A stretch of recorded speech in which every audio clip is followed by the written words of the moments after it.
Pensez que je vais vous donner de l'énergie comme ça derrière votre écran? Eh bien non. Je suis art thérapeute et praticienne Reiki, pourtant je ne crois pas à la magie du Reiki. Et malgré que je fasse du Reiki à distance, je ne suis pas fan de cette pratique. Pour les personnes qui seraient tentées de me dire que je ne suis pas éveillée, j'ai une petite question. Quelles conséquences vous espérez avoir sur les gens lorsque vous leur dites qu'ils ne sont pas éveillés? Est-ce que vous n'avez pas l'impression qu'en disant cette phrase, vous nourrissez uniquement votre ego? Je ne crois pas aux personnes éveillées et pas éveillées. Dans votre quotidien, vous avez des émotions qui se répercutent sur le corps. Par exemple, le stress dans le ventre, ça c'est le plus connu. Ça peut être aussi le stress dans la tête. Le Reiki va débloquer ces blocages énergétiques et permettre de tout recirculer. Mais le Reiki ne guérit pas, ne soigne pas.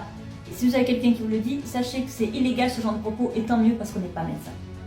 Personnellement, si j'utilise le Reiki avec la thérapie, ce n'est pas pour rien.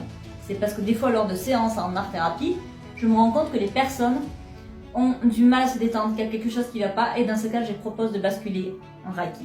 Le Reiki à distance est par contre ultra efficace quand vous êtes stressé et anxieux. Parce que vous allongez sur la table de massage, vous relaxez, il y a de la musique, il y a des odeurs agréables, vous êtes dans votre cocon, et là, tout doucement, on va faire circuler les énergies, et ça fait vraiment énormément de bien. C'est pour ça que je le compare surtout au massage. Quant au Reiki à distance, je suis pas fan parce que tout simplement, je préfère le rapport humain. Et que je vous conseillerais quand même, lorsque vous avez une personne près de chez vous, d'aller la voir et discuter avec elle parce que vous allez mieux pouvoir voir si la personne est compétente. Au téléphone, clairement, on peut raconter beaucoup de blabla. Donc dans tous les cas, pour les énergéticiens, etc., je vous conseille toujours plus en présentiel. Mais j'en fais aussi à distance.